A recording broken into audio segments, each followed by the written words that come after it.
இந்த நேரத்தில் நம்ம மனசுல இருக்கிறத மக்கள் கிட்ட சொல்லி ஆகணும். தூத்துக்குடி ஸ்னோலினோட அம்மா என்ன அவங்களோட தம்பி, இன்னும் அவங்க பொண்ணுக்கு நான் தாய் மாமன்னு சொன்னாங்க.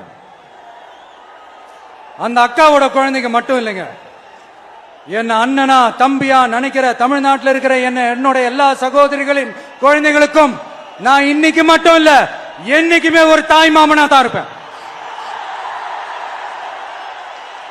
நீங்க எல்லாரும் என்னுடைய ரத்த உறவு, கூட பிறந்த பொறுப்பு.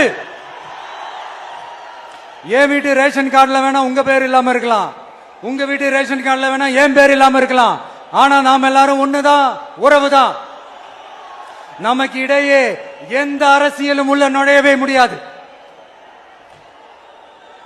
என்கிட்ட இருந்து உங்களையும், உங்ககிட்ட இருந்து என்னையும் எந்த சக்தியாலும் பிரிக்கவே முடியாது.